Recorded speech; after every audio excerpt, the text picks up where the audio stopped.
자, 항암제를 꾸준히 투여받는 게 쉬운 일은 아닐 것 같습니다. 네. 주사로 투여한다 정도만 알고 있는데 이게 이제 질환에 따라서 투여 위치나 방법이 다른지 또 항암제 투여 전에 환자가 해서는 안 될 일이 있는지 설명을 좀 부탁드리겠습니다. 대부분은 이 항암 주사는 항암제는 주사로 투여하는 경로를 선택하게 됩니다. 그리고 대부분의 항암제가 주사제 형식으로 상용화 시판되고 있고요.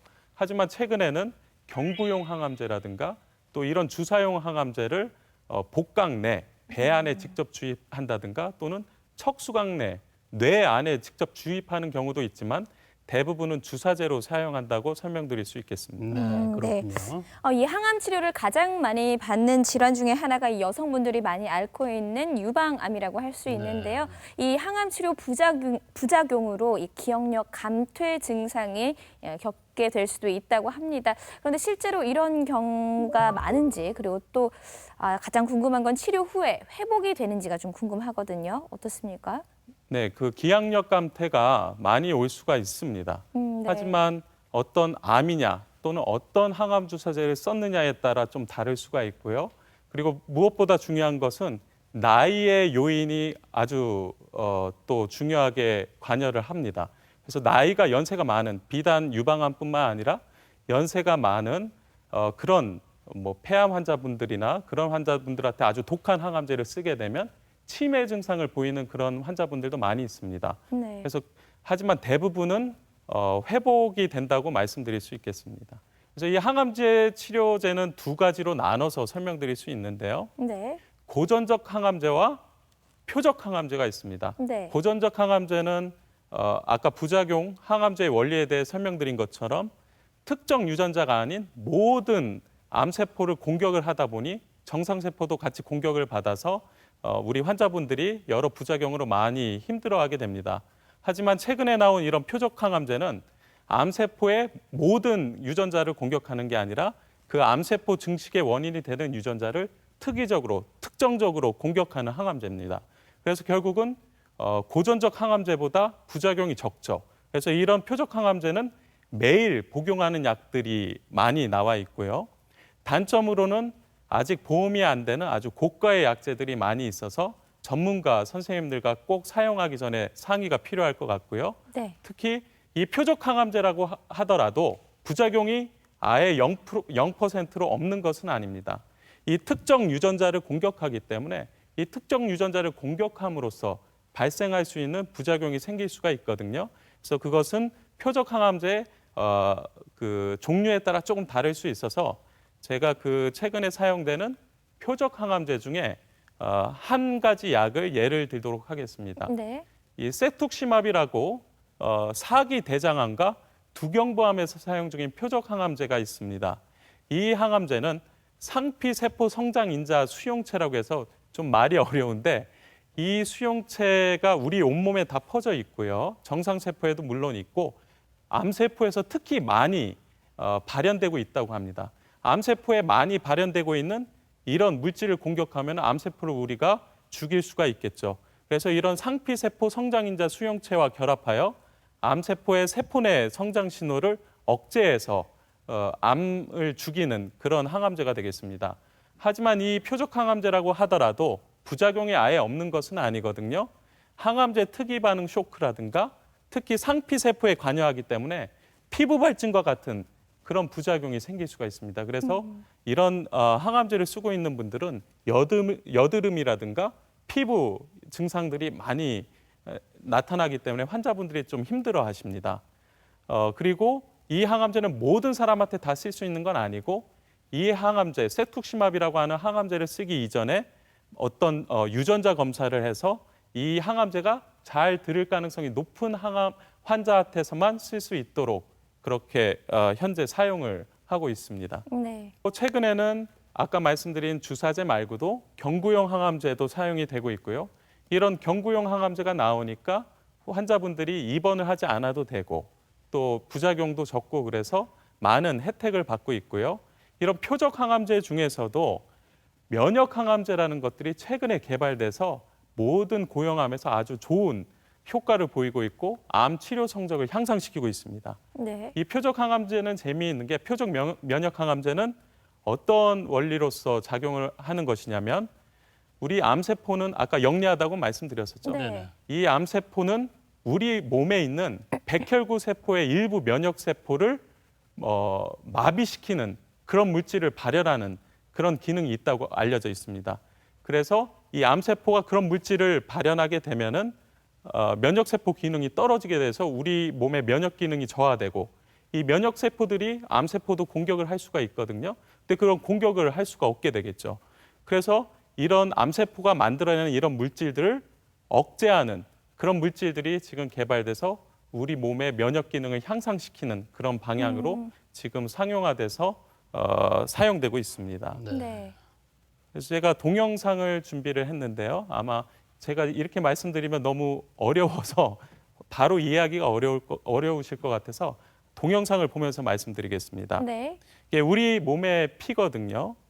이 피 안에 우리 면역 세포가 있습니다. 이거는 네. 백혈구 세포의 일종인 T세포가 되겠습니다. 네. 그냥 면역 기능을 관여하는 세포라고 이해하시면 되겠는데 네. 이런 면역 세포는 피 속을 돌아다니다가 밑에 이 바닥에 있는 울퉁불퉁한 표면이 바로 종양세포의 표면입니다. 이 종양세포에 달라붙어서 결국은 종양세포를 공격을 하게 되는데 이 종양세포에서 발현하는 밑에 보시면 PD-L1이란 물질이 있습니다. 네. 그런 물질들이 면역세포랑 결합하게 되면 면역세포의 기능을 상실시켜 버립니다. 우리 몸의 면역 기능이 저하가 돼서 암세포를 죽일 수가 없겠죠. 그래서 최근에 어떤 제약회사에서는 이 PD-L1, L2라고 하는 단백질에서 발현하는 물질과 면역세포를 결합하는 것을 억제하는 물질을 개발을 했습니다. 그래서 결국 이 약을 우리 환자분 몸에 주사를 하게 되면 면역 기능을 계속 유지할 수 있기 때문에 최근에 거의 대부분 특정 고형암에서 아주 탁월한 효과를 보이고 있습니다. 네. 네.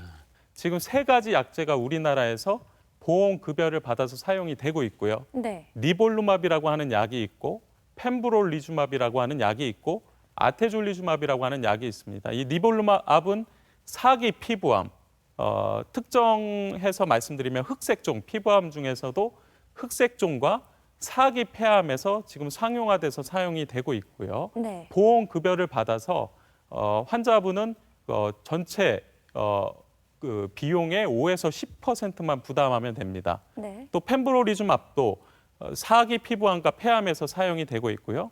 아테졸리주맙이라는 약은 사기 방광암에서 사용이 되고 있습니다. 이런 암뿐만 아니라도 그밖에 아직 보험급여를 하지는 않지만 만약에 환자분들이 그 비용을 문제가 되지 않다면 일부 위암, 두경부암, 간담도암, 대장암 등에서도 사용을 하고 있고 사용에 대한 그 치료 성적도 아주 좋은 것으로 밝혀져 있습니다. 그래서 결국은 저희 성별암 5년 생존율 추이를 다시 보여드리겠습니다. 네네. 최근에 5년 단위로 잘랐을 때 거의 2011년에서 2015년까지 이 그림을 보시면은 그래프를 보시면 약 70%까지도 5년 생존율이 계속 향상되는 걸 볼 수가 있습니다. 그래서 결국 이런 좋은 약제들이 많이 나와 있기 때문에 우리 환자분들은 사기에 걸렸다 하더라도 암 환자분 사기로 진단받았다 하더라도 포기하거나 실망하지 마시고 적극적으로 치료를 받으시는 게 좋을 것 같습니다. 제3세대 치료법이라고 해서 네. 면역 항암제가 관심이 아주 높아지고 있는데 처음에는 부작용이 없다라고 해서 얘기를 했는데 그래도 주의를 좀 해야 되지 않겠나는 얘기가 나오거든요. 면역 항암제 치료에서 주의돼야 될 부작용은 뭔지 그리고 이제 병기와 관계없이 모든 환자가 다 치료를 받을 수 있는지 궁금하거든요. 네. 표적 항암제라고 해서 부작용이 없지 않다고 말씀을 드렸었죠. 아주 그 특정 유전자를 공격하기 때문에 그 특정 유전자를 공격함으로써 발생할 수 있는 부작용이 개별적으로 각각 있습니다. 이 표적 면역 항암제도 부작용이 있습니다. 네. 어떤 부작용이냐면 이 표적 면역 항암제인 경우에는 우리 몸의 면역 기능을 유지해서 암세포를 공격하는 기전이라고 설명을 드렸었죠. 그렇기 때문에 면역 기능이 과활성화가 될 수가 있습니다. 면역 기능이 과활성화가 되면은 어떻게 될까요? 그런 백혈구 세포들이 우리 몸을 공격하지 않아야 되는데 적과 아군을 구분 못하고 우리 몸을 공격을 할 수가 있습니다. 네. 그러므로 어떤 관절염이 발생한다든가 감기 증상이 생긴다든가 또는 간 기능이 올라간다든가 아마 다른 그 자가 면역 질환이라고 들어보셨을 네. 겁니다. 네네. 그런 자가 면역 질환과 관련된 그런 증상들이 이런 표적 면역 항암제를 썼을 때 생길 수가 있습니다. 하지만 그 빈도는 그렇게 많지는 않고 적절한 전문가의 조언 하에 컨트롤 하에 잘 사용을 한다면은 아주 좋은 이런 치료 효과를 보실 수가 있습니다. 네. 이렇게 항암 치료에 대한 편견과 불편 때문에요. 사실은 민간요법에 손을 대시는 분들도 계실 것 같은데요. 이 항암 치료 조사를 해보니까요. 7.2%가 민간요법이나 자연 치유가 도움이 된다는 대답을 하셨습니다. 네. 이 민간요법을 올바른 치유 방법이라고 할 수 있을까요? 제가 외래에서 진료를 하다 보면 네. 그런 질문을 많이 받습니다. 그래서 이런 민간요법이 꼭 안 좋다고는 말씀드릴 수 없는데 제가 이 시청각 자료를 보면서 다시 설명을 드리도록 하겠습니다. 어떤 치료제가 효과가 입증되려면 민간요법도 마찬가지입니다. 아주 장기간의 과학적인 근거를 해서 아주 오랜 시간 노력이 필요한데요. 어떤 약제가 개발될 때 아마 매스컴에서 그런 말씀을 많이 들어보셨을 거예요. 일상 임상 시험에서 성공했다. 또는 이상 시험에서 성공했다. 또는 삼상 시험에서 성공했다. 그러면 이런 일상, 이상, 삼상 시험이라는 게 뭘까요? 일상 임상 시험이라는 건 그림에서 보듯이 어떤 약제가 개발됐을 때 바로 환자한테 사용할 수는 없습니다. 네. 제일 중요한 건 효과보다도 안정성 문제가 제일 중요하거든요. 그래서 이 약이 효과가 있는지 없는지보다 안정성을 확보하기 위해서 수십 명의 환자를 대상으로 부작용을 확인하는 그런 임상시험이 일상 임상시험이 되겠습니다. 네. 일상 임상시험에서 부작용이 확인이 됐고 부작용이 높지 않고 우리가 환자분들한테 써볼 만하다. 그러면 이 약제는 이상 임상시험으로 넘어가게 됩니다. 수십 명에서 수백 명의 환자를 대상으로 부작용은 확인이 됐기 때문에 이제 효과를 입증하기 위한 시험이 바로 이상 임상시험이 되겠고요. 그럼 일상 임상시험에서 부작용이 확인이 되고 이상 임상시험에서 효과가 확인이 된 경우에 그럼 마지막으로 그럼 이 약제가 정말로 효과가 있고 기존의 치료보다 더 우월할 것이냐 그것을 비교하는 임상시험이 삼상 임상시험이 되겠습니다. 네. 그래서 제약회사 입장이나 또는 그 약제를 기다리고 있는 여러 환자분들 입장에서는 이 삼상 임상시험의 결과가 제일 중요한 것입니다. 그래서 결국 삼상 임상시험에서 효과를 입증하게 되면은 이 약제가 기존의 치료를 대신해서 표준 치료로 자리를 잡는 거고요. 이런 기간이 수년간의 수백억, 수천억의 비용이 필요합니다. 그리고 이런 약제가 개발이 된 경우에 그냥 어느 정도 좋다 이렇게 애매하게 표현하는 게 아니라 이 약제는 어떤 약제보다 몇 %의 과학적인 근거를 가지고 효과가 있다고 제시를 해야 되고요. 또 부작용은 어떠한 것들이 있었고 그 부작용이 각각 몇 % 나왔는지 그런 정확한 근거가 필요합니다. 네. 그래서 결국 이런 표준 치료로 정립이 되려면 수년간 수십 명의 연구자가 엄격한 윤리위원회의 감독하에 이런 삼상 임상시험까지 거쳐야지 그 약제가 효과가 있다고 말할 수가 있겠습니다. 그래서 제일 다시 강조하고 싶은 거는 과학적인 근거가 있어야 되는 것이고요. 결국 민간요법도 마찬가지입니다. 민간요법도 이 약이 어떤 약제가 효과가 있다고 얘기를 하려면 몇 명을 썼는데 몇 %의 환자에서 효과가 있었고 부작용은 뭐가 있더라. 그런 과학적인 근거를 제시를 해야 됩니다. 그래서 다시 요약해서 말씀드리면 모든 민간요법이 항상 좋지 않다고 말씀드릴 수는 없겠으나 효과가 불분명한 경우가 당연히 있습니다. 그리고 예상치 못한 부작용이 있기 때문에 신중하게 사용하시는 게 좋겠습니다. 네, 그렇군요. 아무래도 민간요법은 조금 더 저희가 관심을 갖고 더 주의해야 하는 부분일 것 같습니다. 네. 그런데 암 치료라는 것이요, 이 수술만으로는 하기가 어려운 거잖아요. 그렇죠. 그래서 이제 많은 전문가들이 함께 긴밀하게 협력을 하는 이 다학제 치료라는 것이 중요할 텐데요. 현재 교수님이 계시는 혈액종양내과 아마 많은 회의 참여하실 것 같은데 이 다학제 진료 어느 정도로 중요하시다고 보시나요? 다학제 진료는 요즘 암 치료의 과정에 있어서 아주 중요한 부분이라고 말씀드릴 수 있겠고요. 이 다학제라는 것은 좀 용어가 어렵게 느껴지실 수 있는데 여러 가지 학제라는 얘기입니다. 그러니까 여러 과가 모여서 협진을 한다. 그렇게 이해하시면 될 것 같고요. 여러 과라는 것은 결국 암 치료의 중요한 부분이 되는 저희 항암 치료를 하는 혈액종양내과, 또 수술을 하시는 외과, 방사선 치료를 하는 방사선 종양학과, 또 사진을 판독하시는 영상의학과, 또 확진, 조직 세포를 확진하는 병리과 교수님, 기타 여러 관련된 과들이 다 같이 모여서 같이 상의해서 어떤 환자의 치료를 결정하는 그런 학제가 되겠습니다. 그 협진이 되겠습니다. 근데 이 협진이 왜 요즘 활성화되느냐 이유를 말씀드리면 최근에 암의 치료는 아까 여러 가지 약에 대한 설명도 드렸지만 한 암의 치료를 한 명의 의사가 끝까지 전 과정을 결정하는 게 쉽지가 않습니다. 아주 복잡해지고 전문화되기 때문에 여러 명의 전문가 선생님 의사들이 같이 모여서 치료하는 게 중요하다고 할 수 있겠고요.